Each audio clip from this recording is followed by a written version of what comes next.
All my life, I felt that I was ugly, unattractive from the time I was a little kid, because I was ashamed to be Asian, ashamed to be me.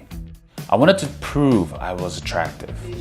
One day, be on the cover of GQ and to get a girlfriend. Yeah, so I was wondering, like, do you like Asian guys? A little bit, not that much. So how come you don't like them then? Because I don't like them. Have always been like white gay man at the top, then like Latino, and then black, and then it's like Asian is like on the lower end of the rung. You don't see why girls or other people don't find you attractive.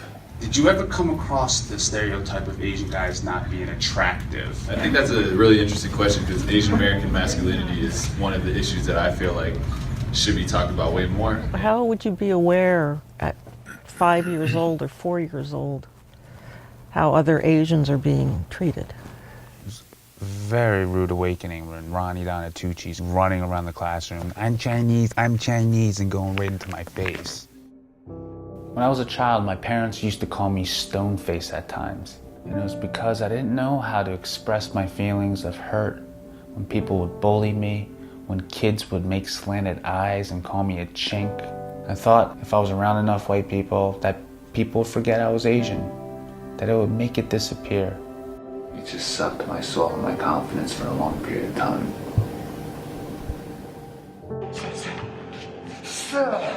I have the days that I want to give up. I have the days where I just say, fuck, what am I fighting this for?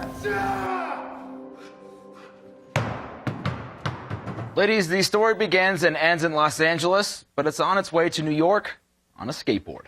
You wouldn't know it, but earlier this year, Kevin Kreider in the blue had no hair. It's called alopecia areata, which is stress-induced hair loss.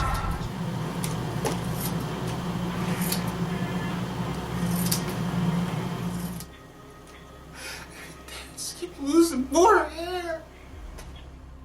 What good is an Asian model without hair? I thought I was done.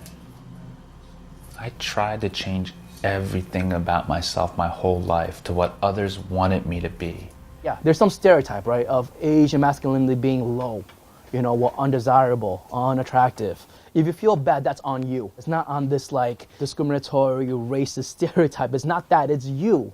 I felt like the times when I had to really overcome being Asian was in the NBA. They never took me, like, as seriously as I wish I would have been taken. And you talk about role models. I couldn't really think of too many people that I was able to really look up to and follow in their footsteps. The more Jeremy Lins we have, the more positive role models, the more mainstream feels comfortable with seeing the image of an Asian male.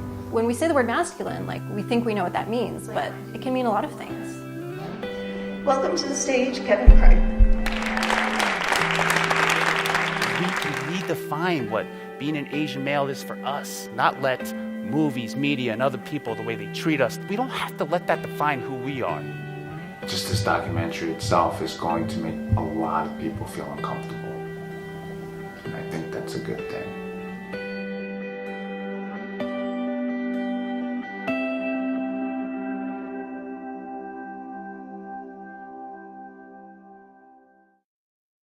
Hi, my name is Doris Young, and I'm the director of the film The Ugly Model.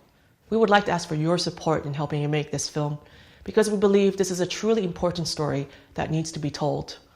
When I first met Kevin last year, and he told me that he felt ugly and ashamed for being Asian, I was like, how can this amazingly handsome model feel ugly and ashamed? Then I realized everyone has felt ashamed or ugly or second best at one point in their life, including myself, being the only person of color in my community growing up. And I was moved by Kevin's mission to try to help young people like him who felt the same way, to give them a platform, a place where they felt they belonged and that their voices were heard. America is becoming a multi-ethnic and multiracial place, and we need more stories that truly reflect the diversity of our community. And I hope with your support that we can make this story come to life.